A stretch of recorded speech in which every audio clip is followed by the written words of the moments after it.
Welcome to the Thinking Practitioner podcast. A podcast where we dig into the fascinating issues, conditions, and quandaries in the massage and manual therapy world today. I'm Whitney Lowe. And I'm Luchau. Welcome to the Thinking Practitioner.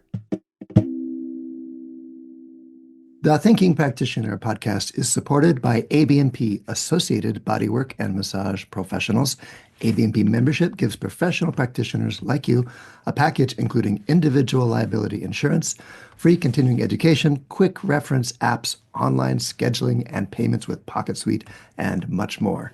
ABMP CE courses, podcast, and Massage and Bodywork magazine always feature expert voices and new perspectives in the profession, including Whitney Lowe, my co-host, and articles by myself, Till.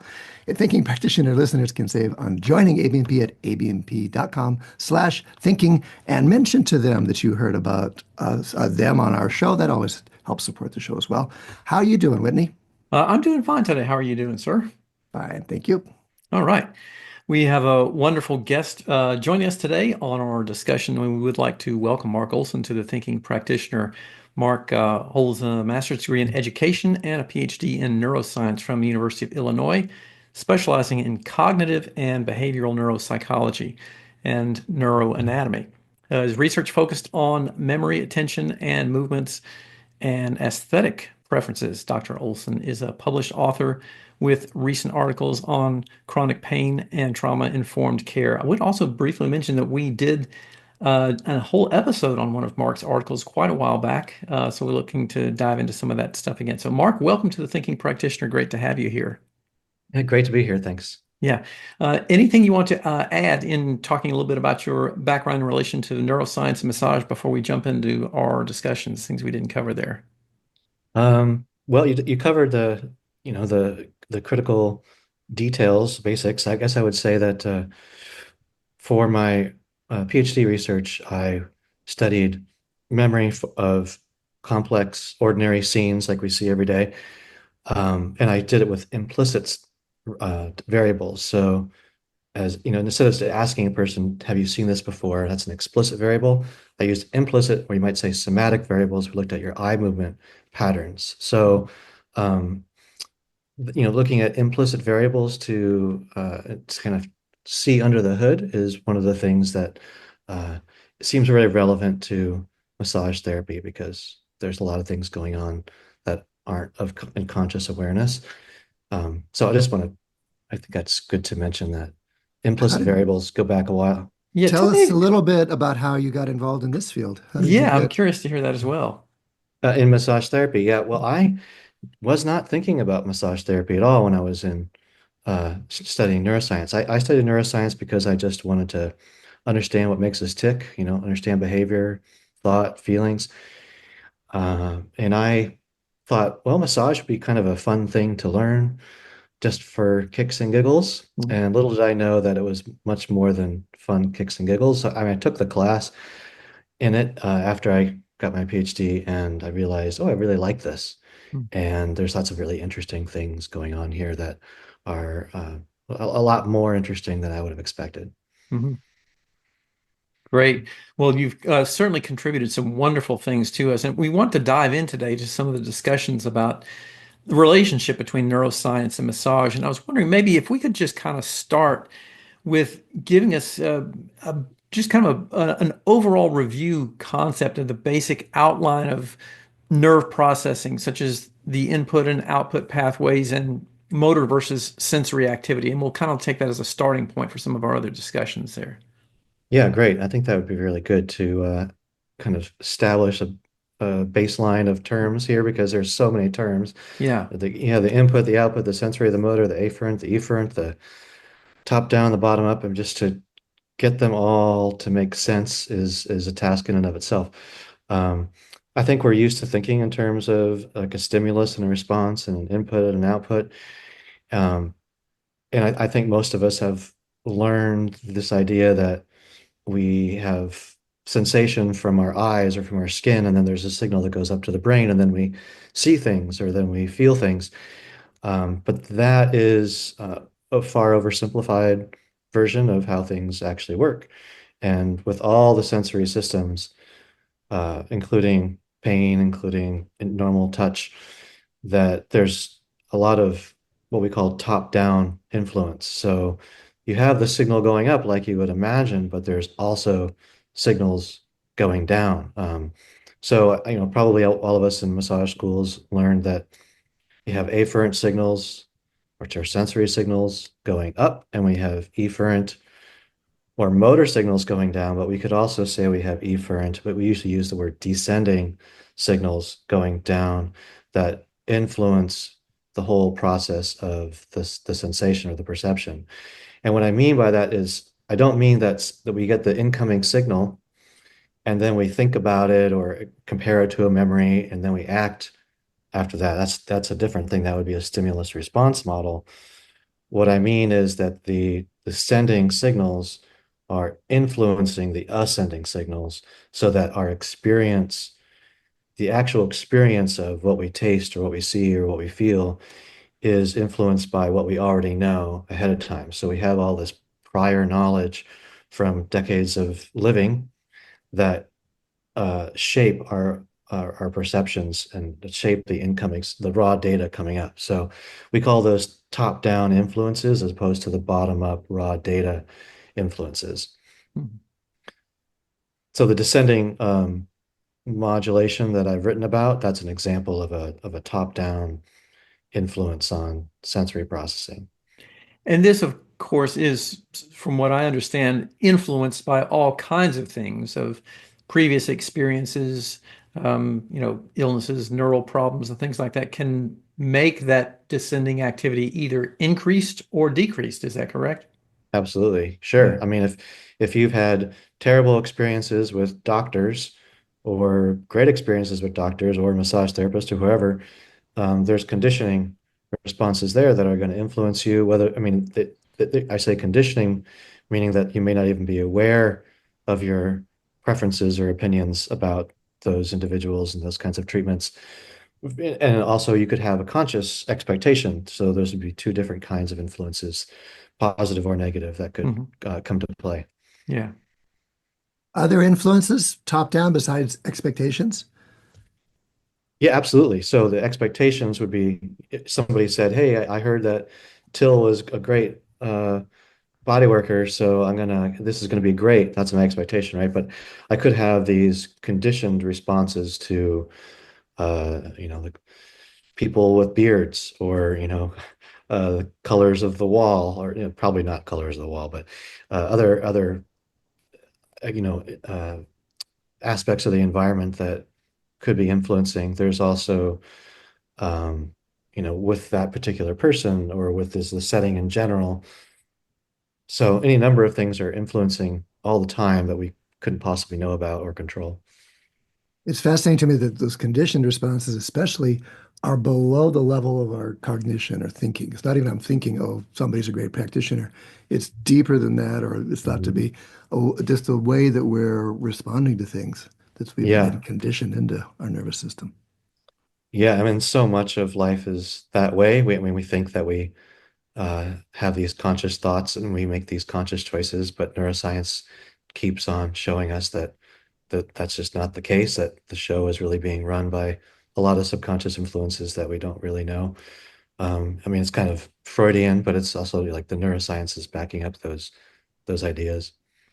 And this stuff is obviously happening very, very fast in Hmm. terms of the time it takes for those influences to make changes in descending activity would seem like incredibly fast. Absolutely. Yeah, I mean, I can't quote you the different studies, but if you do EEG studies, we have things called P300s and N200s and other markers that show up in relation to different kinds of stimuli, 200 milliseconds or 300 milliseconds before you have the conscious awareness of the stimulus. Hmm. Yeah. So this is sort of explanations of that descending activity, but there is also you've talked about before ascending inhibition of pain as well, correct? Hmm. Yeah. So Yeah. how does that work? Yeah. So the ascending inhibition, which is often referred to as gate control theory, Hmm. that's the idea that you have myelinated signals that make it to the spinal cord first, and then they kind of turn around and look at the slow unmyelinated signals coming up and say, "Hey, we're not going to let you through. You shall not pass," or something like Hmm. that. So that's an ascending. We do this all the time. If you stub your toe, your hands immediately go to your toe and they surround your toe, and that um, dampens that ascending signal because of uh, the other touch information around it is influencing it. There's other aspects to that besides ascending inhibition, but that would be it's two ascending signals that are going at different speeds, and one is inhibiting the other. And then descending inhibition is it requires the brain to get involved. So you have signals coming down from the brain and inhibiting signals at the spinal cord. In both cases, you have the inhibition happening at the dorsal horn of the spinal cord. So whether the signal's coming up from your toe or coming down from the brain, there's an inhibition that happens right there at the dorsal horn, which influences whether that signal is going to keep going or to what, like it's going to be dampened or if it's going to be accentuated on the way up to the brain. Let's go really practical if we could about that, because these are really, you've explained them really clearly. They're concepts that have been bantied about in our conversations for a while. What's an example in an actual tabletop situation of descending modulation, say? Mhm. Yeah, well, somebody, so the therapist makes a comment that could be either, say, comforting or disturbing, um, but just because of their own relational skills.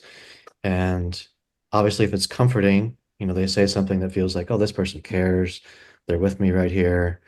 Um, they're going to have more implicit safety, and that's going to influence a descending modulation signal. That will Which increase basically makes it hurt less.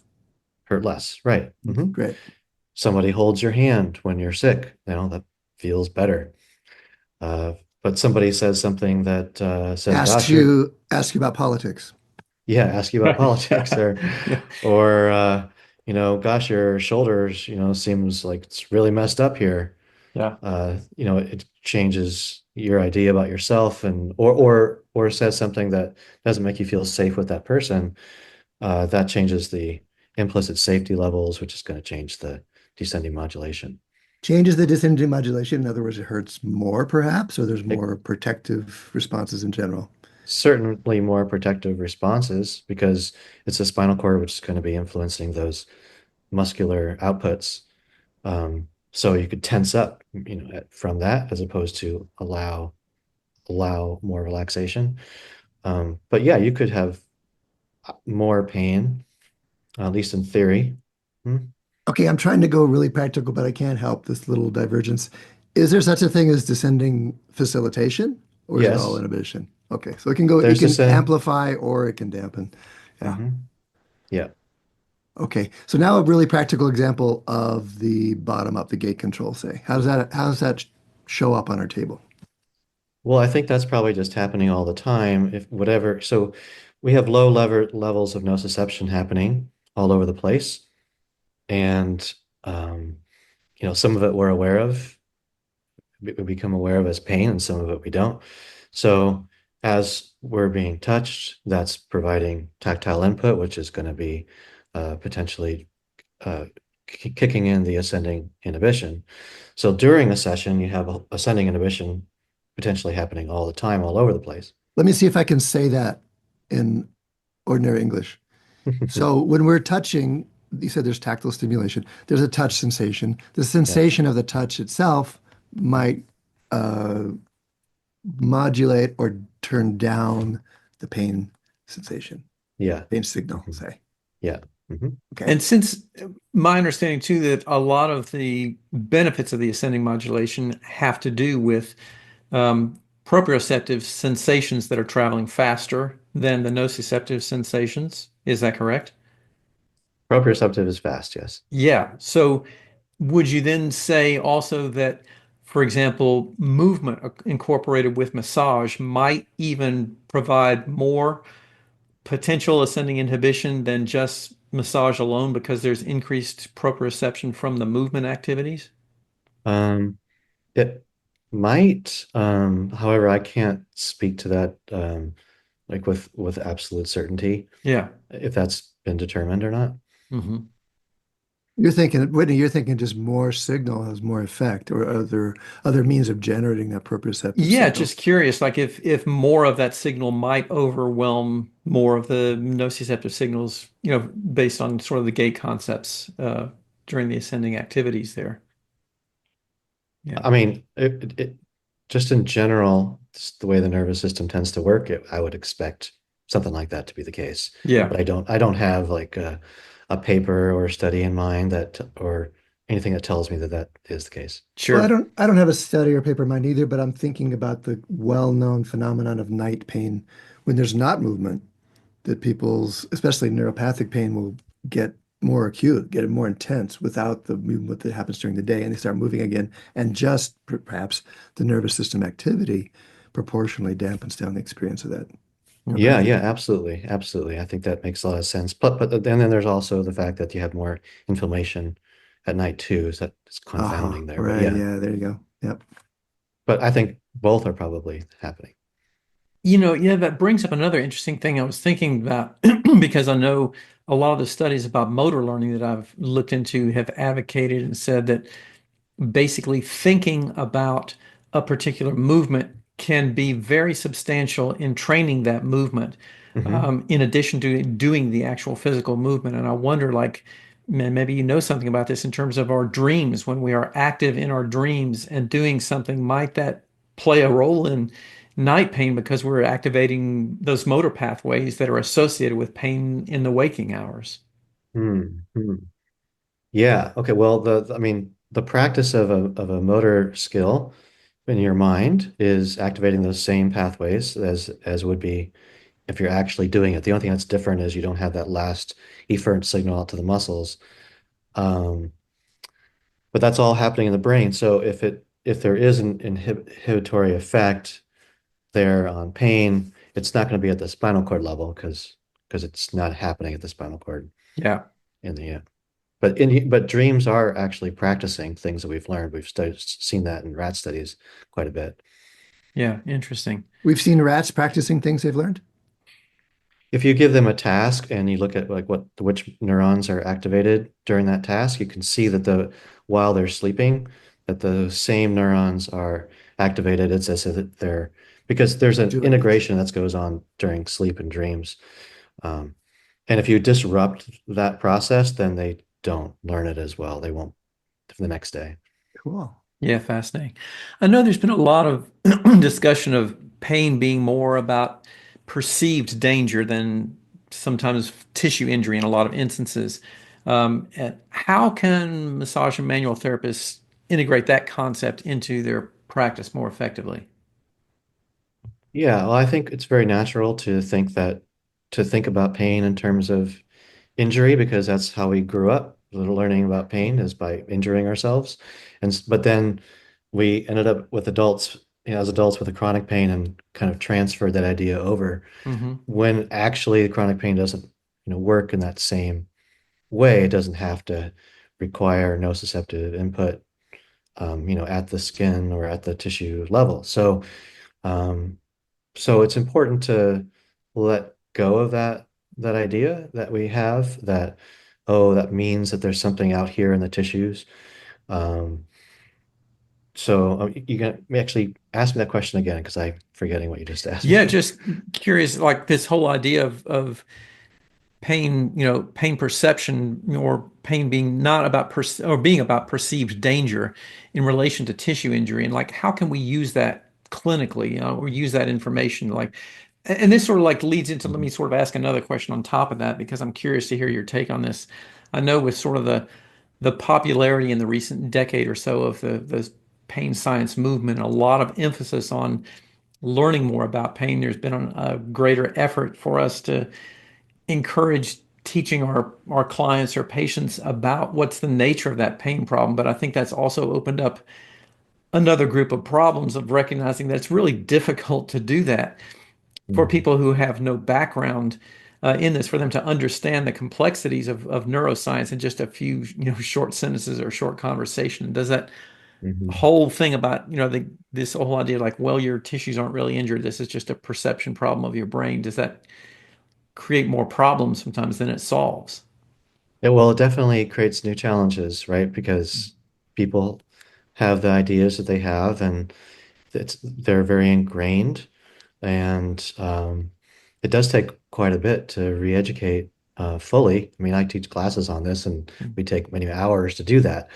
And so at the end of the class, it's like, okay, now what? Because now we have to figure out how to convey this in 2 minutes. So that is a Yeah. problem. I mean, I don't think that we need to educate our clients to the same extent. Yeah. And it's not like we have to have a whole neuroscience lesson. But I think if they have limiting ideas, if in which a lot of clients do, that they think that their back pain is associated with what they see in that X-ray, I think it's really helpful for them to realize that a lot of the things people see in X-rays are things that happen for people who don't have pain. Hmm. So you can't. It's very easy to just see A and B and put them together and assume that they're causally related, but I think it's good to drop the idea into one's mind that, it's possible that that pain that you're having, isn't because of this. And so it doesn't feel like a prison sentence, because if, Hmm. if you think that it's a tissue related phenomenon and that it's something that you really can't change, then, there's a little bit of descending facilitation right there. Like, oh, guess it's hopeless. Hmm. So, we don't want to instill false hope, but I think we should remove false despair and give people hope where it is, where it's possible. Love Yeah. it. That's nice. And there's at least two avenues there. One is the possibilities we might open up for our clients in our conversations or information we might share, the education part. But the other one that's even lower hanging fruit is this the way we're thinking about it as we're touching it. Mhm. It's a big shift sometimes to think that I'm actually affecting the brain with my touch and that that's going to have an impact on someone's experience, no matter what their scans say or what they think of their scans or their ideas about it. But Mhm. this to actually give someone an experience on the table with my touch is itself a potent lever that I can use. Yeah. Yeah, Hmm. absolutely. I think that there's this focus generally to think that we're working with tissues. It's usually defined as soft tissue manipulation, right? Um, and we're thinking, oh, it's muscles, it's fascia, and that kind of thing. And I think it would be better if we thought of ourselves not as soft tissue manipulators, but as interoceptive modulators. We're changing. Interoceptive modulators, great. Mhm. I actually think of myself as a soft tissue manipulator. The brain is pretty soft tissue, Yeah. but that's my target anymore. And The I have Hmm. brain. to put a plug in this. Till you said something in one of our very early podcasts when we first got started, and I have quoted you in almost every workshop that I've taught since then of saying that the perhaps most important tissue that we work on is the one between the ears. So, Wow. yeah, Hmm. I I like think that. that, It is yeah, very soft. right, yeah, and obviously quite malleable in various different Hmm. ways. Yeah. So, yeah.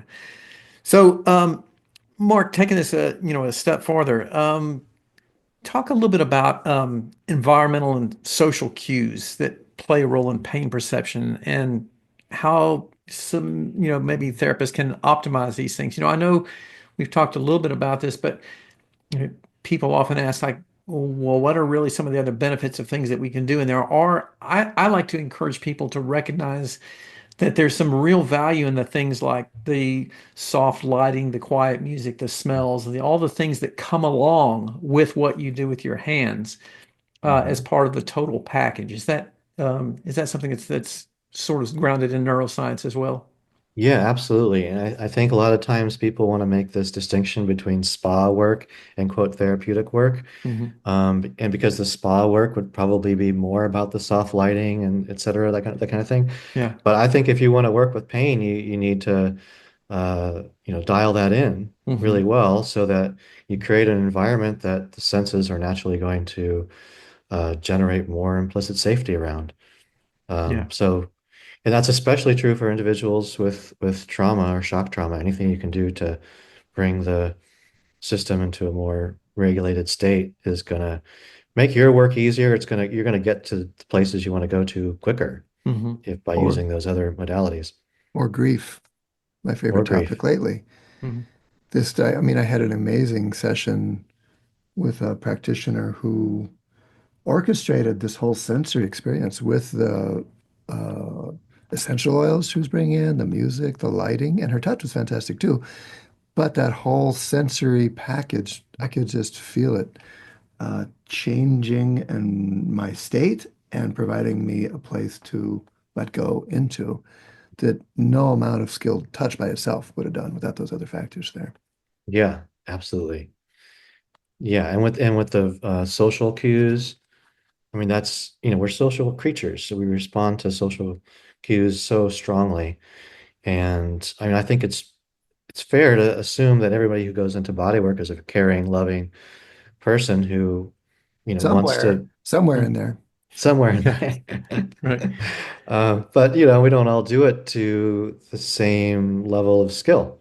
And Hmm. so, to whatever extent we can improve our relational skills, because people say things on the table that require a response of some kind, whether they say they're sharing something that's potent for them or emotions just arise. And there's a thousand different ways we can respond at any moment, and some of them are more skillful than others. So, those are going to go a long way for creating a sense of implicit safety. So I'm curious to know your thoughts on this too, with this exploration into recognizing the the incredible power and influence that the brain and the nervous system have on our experiences of pain. How relevant or important do you think it is in terms of somebody comes in and says, for example, my neck hurts, my shoulder hurts, or whatever? How relevant and important is it to try to identify if there is a nociceptive cause to that, or if this is something that is more general of a pain complaint in there? Is that therapeutically beneficial, do you think? That's a great question. Mhm. Um, well, I think if you can determine what the source is, that would be great, but many times you're not going to be able to. Wait a Hmm. minute. You know, Wait a minute. If you can determine what the source is, meaning like a nociceptive tissue located pain driver. Is that what you yeah, mean? is it nociceptive? I see. Yeah. Hmm. But Source is complicated, but yeah, I get what source you is mean now. complicated. Yeah. Right. So if we could see, with like a God's eye vision and know, is this inflammation? Is this an impingement situation? Are we talking about sensitization? I mean, that'd be useful Yeah. to have that, but can we acquire it? I mean, we can make some educated guesses based on, various variables, but ultimately, um, we're still gonna provide quality touch and care, and that's going to go a long way in all those situations. So I don't think we have to know in order to be helpful, because I mean I think we are helpful, almost all the time without actually knowing. Hmm. But at the same time, I think sometimes we apply false ideas about what's happening. Like if I think, oh, this is a problem because your posture, and that's actually not the case. But I still gave a good session with that false belief, and you came out of it feeling better. Yeah. But if I had a better idea about how things were actually working, I'd probably be able to, uh, fine tune that help Hmm. more. So when you have, for example, because I see this situation a fair amount too, let's say a client who is absolutely convinced that they have fill in the blank, whatever it is, that they have plantar fasciitis or they have, something that's causing their pain. But you might not necessarily think that's entirely true because you can see that there's a lot of other factors that might be playing a part in there. Would you say that it is um, counterproductive to try to convince them of something different, or is it beneficial to try to do that? A great question. I don't think it's a hard and fast rule across people because it's going to depend on who they are and what your relationship is to some extent. And Hmm. so, um, I mean, there's some things that are better to leave sleeping dogs lie. I think that's reasonable. And also, I think sometimes it could be useful to just drop ideas that, well, some people have this and it's from, other things. And, just to maybe help them, uh, if the idea that they have is limiting them unnecessarily, I mean, I certainly would try to provide some education in some way. Hmm. But Yeah. if it's going to reduce, the quality of the therapeutic relationship, then, I'm going to have to judge the cost and benefit of that in the moment. Yeah. Right. Yeah. And you have a new course that you've been recently doing on trauma care. So how does that tie in with your study with neuroscience and the other things that you're focusing on here? Yeah, yeah, thanks for asking about that. So I I offer this course on trauma-informed care, and it's really for any helping professional. But it was developed with massage therapists in mind because it's really a compression of everything that I used to do as director of the Pacific Center for Awareness and Bodywork. Um, And I'm Mark, not, maybe can we backtrack for just a moment and yeah, talk a little bit about what is trauma-informed care? Because I know that's a yeah, term that yeah. gets bandied about a lot, and I'd like to Mhm. hear your take on that as well. Yeah, it's really important to get clear on that because whenever I say it, I get a lot of different, it's clear that there are a lot of different ideas about what that means. Hmm. So you have trauma treatment on one hand, and you have trauma-informed care on another. So trauma treatment is what psychotherapists and counselors do with a license to do that. And trauma-informed care is something that any helping professional could be educated in. You're not actually treating trauma. So you're not going into the trauma, you're not trying to change people's patterns or, get into their psychological strategies or anything like that. Can we go Um, one s- step further back even and say what we sure. mean by trauma? Yeah, absolutely. Great. Very important to do that too. So a lot of times people think trauma is an event that occurred, but actually it's really what you take with you from that event because lots of people can experience the same event, and some Hmm. people walk away rather unscathed, and other people are impacted, so their functioning is impacted long term. And so trauma is that thing that is within us that prevents that normal functioning. And that could be shock trauma from like a singular event, like a violent event, or it could be developmental trauma. That's something that's occurred relationally in one's childhood, probably over a long period of time. So it really affects people's like social strategies. Uh, so that would be from developmental trauma. So either one of the, it's kind of unfortunate that we have the word trauma for these two very different things because the first one, shock trauma, is more an autonomic fight or flight, those kind of things, whereas the developmental trauma is more about structural psychological changes. It's not an autonomic kind of thing, although autonomic responses can be involved. Hmm. So trauma-informed care is about how can we respond, how can we work with people who have trauma in the most effective way possible, and it's kind of like we all take first aid and CPR classes, but we're not doctors. Hmm. Okay, so you want to be able to be prepared with something like a strong trauma response comes into play. That's a minimum requirement in my mind of a trauma-informed care of how do you respond to somebody. Let's say if they have a panic attack on the table, what are you going to do? Uh, or you could think of it as like being ADA compliant. We don't do hip surgeries, but we put wheelchair ramps in. So, you're working with people with trauma, but you're not treating it. You're just making sure that you know how to best accommodate individuals with it. Hmm. And it's so important. Are there important examples short of a panic attack of how this might show up on people's tables, why they'd be interested in this? Yeah, absolutely. I mean, especially with the developmental trauma. I mean, you're experiencing it all the time. People can't really say what they want in a session because they have a lot of trouble expressing, their needs. That's a really big deal because expressing needs and their past has not gone so well for them during their childhood, so they've learned to like not really have needs. And so if you ask them like, what do you need in this session? It's almost like I don't even know. That's one of many examples. Just expressing boundaries. Uh, there's all sorts of personality dynamics that are occurring between client and therapist that it would be really easy oftentimes to get annoyed at or um, not know how to respond to, or just to think, oh, this person is uh, annoying or weird or I don't feel good around them, like, or to just judge them as like something is like wrong or bad about them.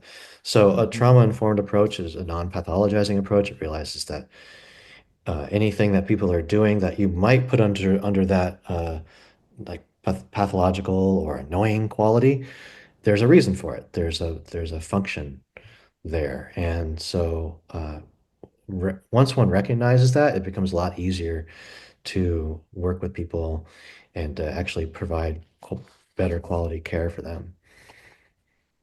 These are, I think, crucially important skills that you're talking about here, and things that I think are pretty substantially missing from our training in a lot of respect. And I'm assuming that's probably one of the reasons why you're doing these things in your courses. So, are there any other, ways that you can encourage or suggest that practitioners sort of learn even some basic fundamental skills around the best kinds of things that they can do for that without getting too far in the weeds? Hmm.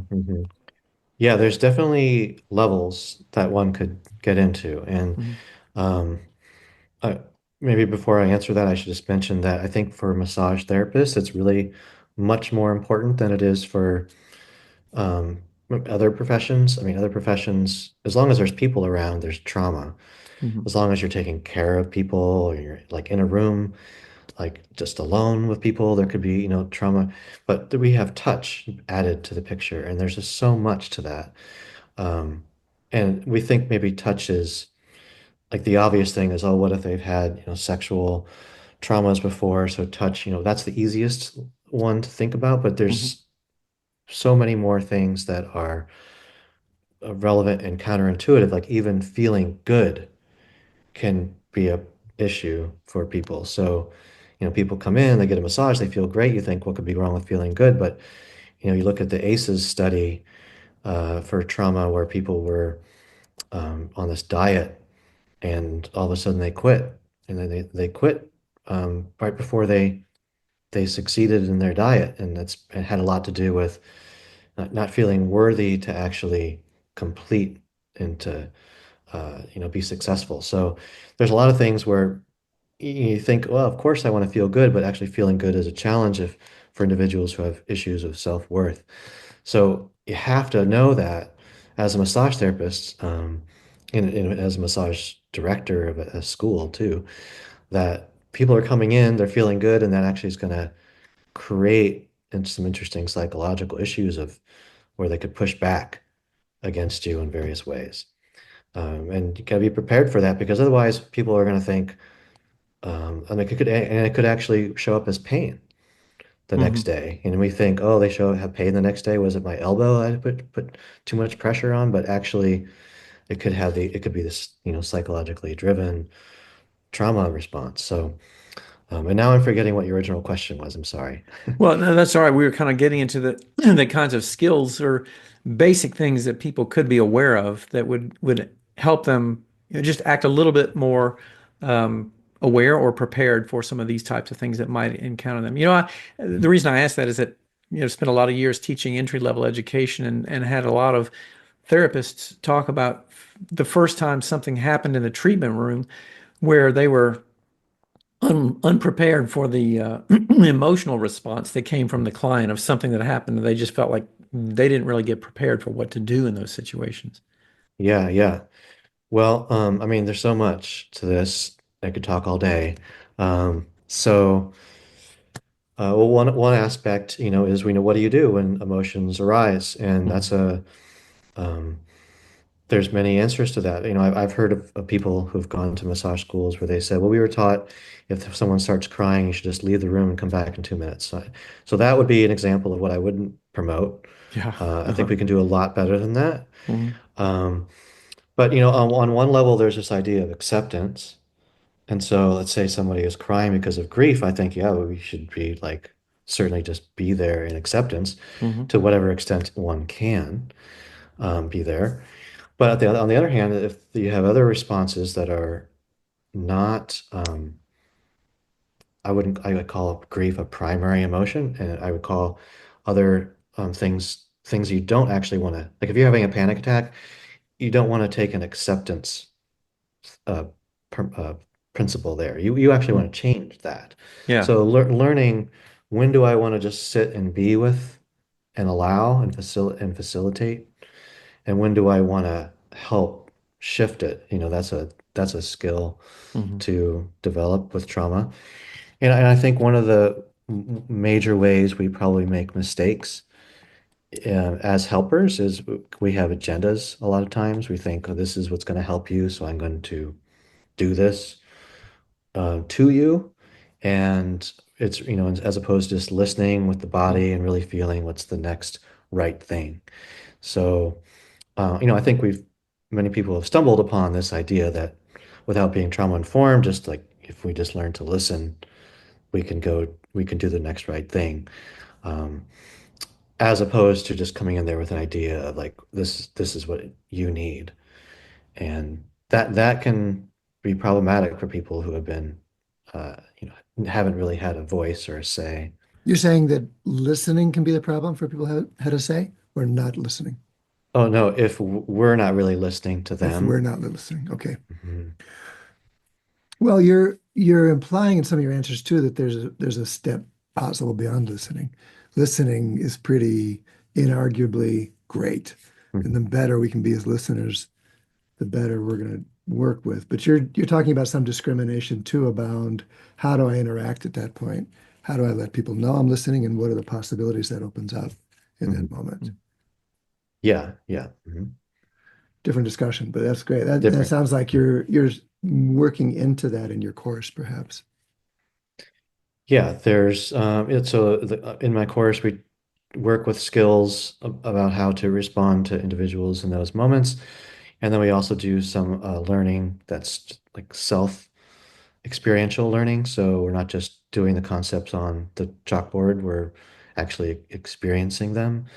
Uh, so especially around the ideas of whatever our strategies are, there's something useful to those strategies.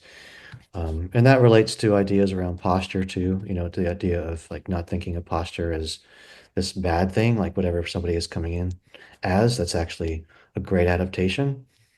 And we should stop telling people that there's something wrong with their posture because actually, neuroscientifically, if that's the posture they're in, that's actually the least nociceptive posture probably that they have found. So, which has a whole other topic I could talk about forever, but it's a similar principle though of like, we have just to stop pathologizing around all across the board, both physically and psychologically. Yeah, I want So, to dig into the posture one at some point. That's great. I got some thoughts about it too. But Whitney, where would you like to take it? well, I want to go down the posture road for just a moment as well, because I do think this is so pervasive and so relevant in our fields. Just for at least a little bit of rabbit hole on this one. Uh, Mark, what do you think is the sort of degree or relationship in which, like, when is that necessarily relevant? Because there are people who might come in that are doing something that we see, that we think that the repeated posture or the repeated movement pattern they're doing is a part of what's causing their nociceptive driven discomfort. Do we intervene, or are you saying that this is most of the time just something that's it's secondary and adaptive to what else that they're currently living with?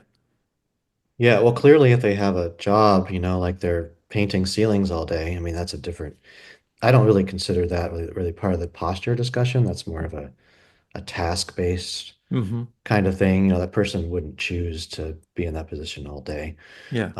So I'm not sure if that's what you the kind of thing you're referring to, or if you just like, because there's a general thing of like, oh, your head's too forward or your shoulders are forward, which isn't really about a task. It's just about people's natural position.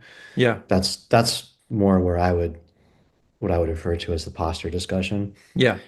Yeah, so I wouldn't try to change anything. I don't care about people's posture at all. I think it can be useful to, as a starting point for exploring things, but I have no agenda whatsoever to suggest that they should be in one particular place or another unless they want to be. Hmm. It's not, it's their choice. They're interested in that. So Let's do you say think they the want to be. body Let's is, say the client comes in and they want to be in a different. Boy, my head's too far forward. I really don't want that.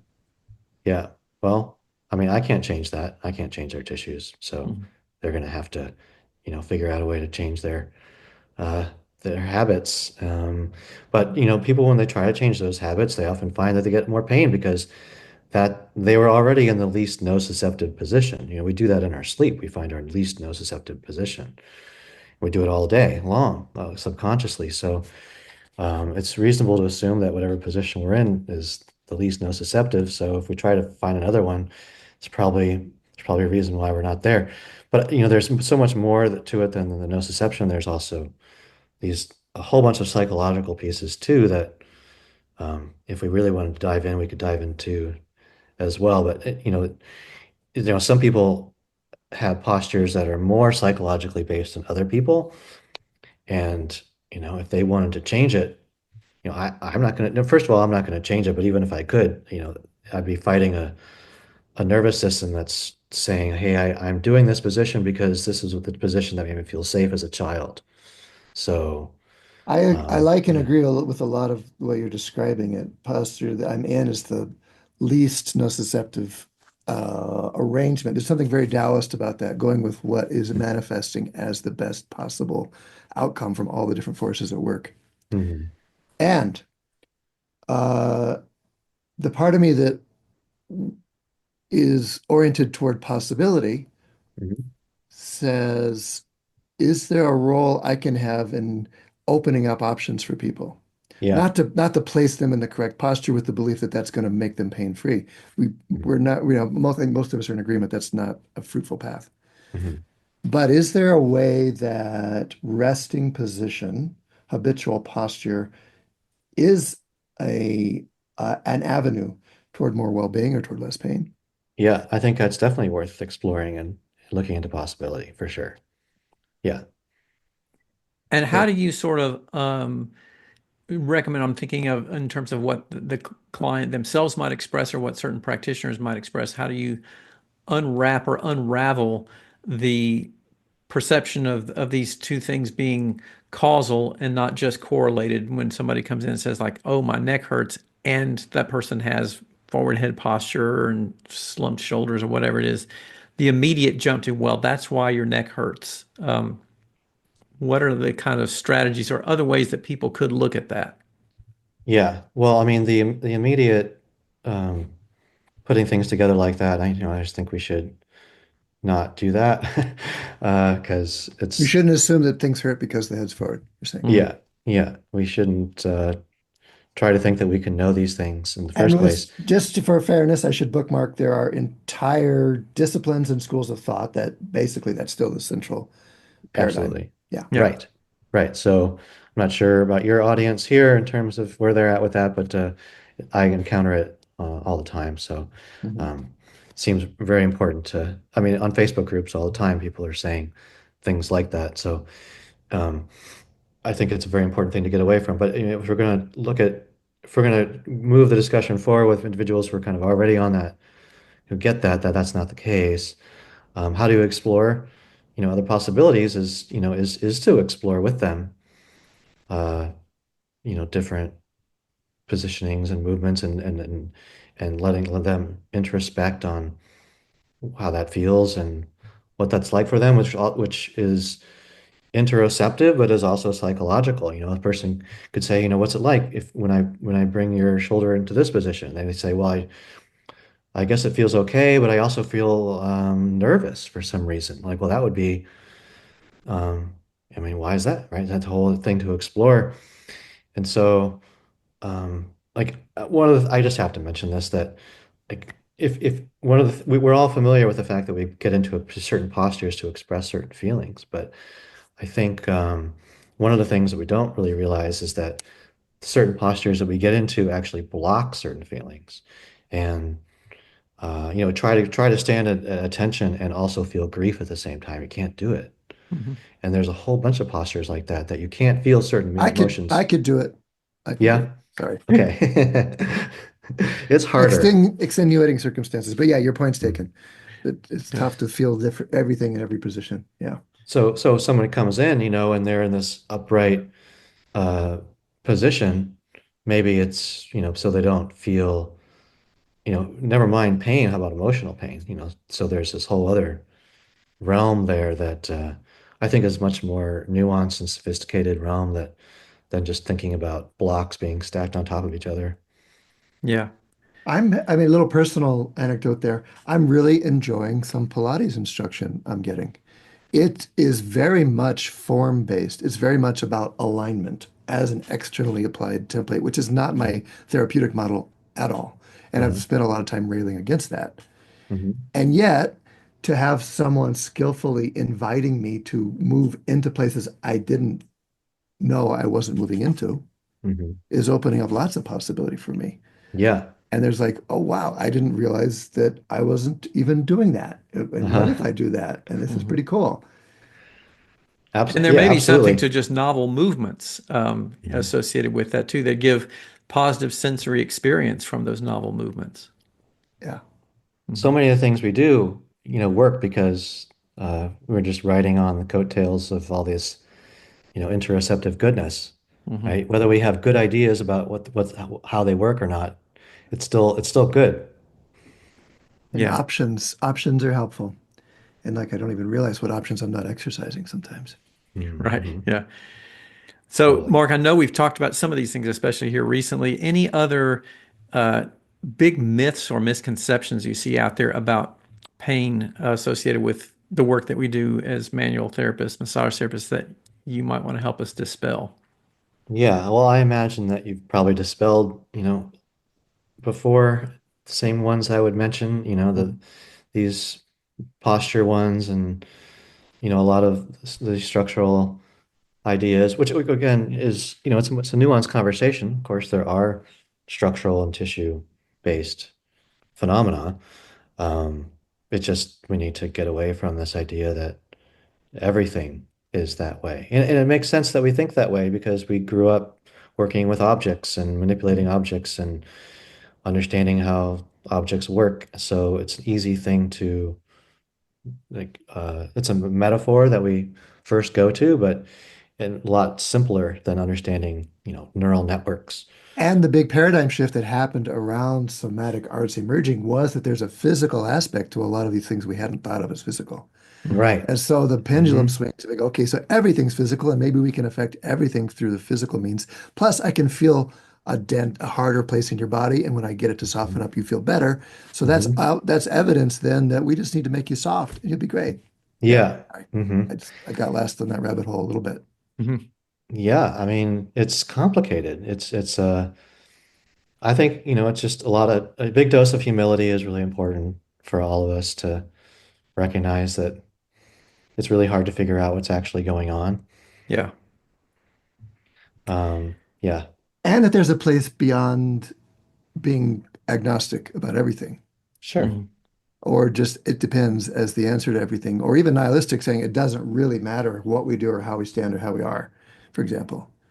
There are Right. ways to into experience that bring more of what the person or the car clients want, what they're more aligned with what they're motivating to seek their times with us. Mhm. Yeah. And Yeah. your empirical, experiential based examples of helping someone find an experience and then checking with them and following their lead around their side of that and where that might be useful, what's in the way of that is a really interesting way forward.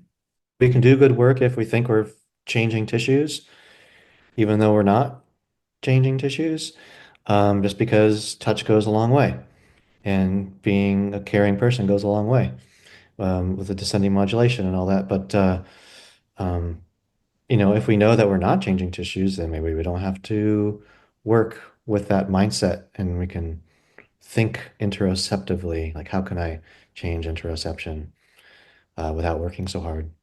Yeah. But essentially, there is, in some instances, would you say that there is, I mean, what Till just said a moment ago in terms of an experience that we have of something was feeling dense and we worked it and it now feels less dense. Hmm. We have somehow or other facilitated that change of tissue quality, right? Yeah, Yes. and the tissue, I should Yeah. just say the tissue debate is not settled about Yeah. whether or not we're changing tissues and the clinical Yeah. significance of that. Yeah. It's a really great juxtaposition to think, what if everything was based on that idea and what if nothing was? But we're still not in agreement in our field about the role of the tissue change or our ability to Yeah. affect it. And there's good evidence on both sides. Right. Yeah, that's why it's important to be open and not too fixed. Yeah. Indeed. Yeah. To massage out those dense spots in our thinking. Yeah. So, Mark, as a wrap up, if you could give us, like, or our listeners, one piece of advice to practitioners looking to kind of deepen their understanding of pain science, what would be the one thing that you'd tell them, go do this at least? Um, to deepen on pain science? Yeah. Or just their understanding of the role of like you've talked about the complexities of the whole neuroscience of pain process. What kind of would be really the most beneficial things for somebody to get started if they haven't really dived into this very much? Yeah, I think it's really important to understand descending modulation. And I don't know if I mentioned this at the beginning that, descending modulation is just one type of top-down process, but all the other endocrine and immune changes that can occur, if you feel safe or, cared for, all those things we're not just doing descending modulation to the spinal cord, we're also influencing, a whole chemical soup in the body that could be relevant, which is probably why a lot of things change after massage for a few hours or days. Hmm. So, to really understand, like to dive into those explanations, these endocrine, immune, neuro understandings, and to see if you can replace those structural mindsets, with these. I think that would be where I would encourage one to go. Great. That sounds good. Well, thank you so much, Mark. And is there any places that you want to encourage people to connect with you if they want to learn more about what you're doing with your courses and things like that? Where can people find out more from you? Yeah, absolutely. They could go to my website, which is drolson.com, and that's Dr-Olson. Hmm. And yeah, that just they can see all the courses there. I've got um, courses on pain and trauma-informed care and other topics. Okay. Excellent. Well, we want to thank you so much for taking some time out to chat with us today. This is absolutely fascinating discussion, and I think I did make note of at least quite a few other rabbit holes we probably want to try to dig down into sometime in the future as well. So, I would love that. yeah, great. I appreciate Uh, the voice you're putting forth in our discussions too, and the place you hold and the perspective you have. Thanks for doing that all these years. Yeah, yeah, thank you too, yeah. Please keep it both of up you. for us. Yeah, please keep it up. Yeah. And thank you all for being with us here today, where Books of Discovery has been a part of the massage therapy and bodywork world for over 25 years. And nearly 3,000 schools around the globe teach with their textbooks, e-textbooks, and digital resources. Books of Discovery likes to say that learning adventures start here, and they find that same spirit here on the Thinking Practitioner podcast, and are proud to support our work, knowing that we share the mission to bring the massage and bodywork community thought-provoking and enlivening content that advances our profession. Instructors of manual therapy education programs can request complimentary copies of Books of Discovery's textbooks to review for use in their programs. Please reach out at booksofdiscovery.com. Listeners can explore their collection of learning resources for anatomy, pathology, kinesiology, physiology, ethics, and business mastery at booksofdiscovery.com, where listeners like you save 15%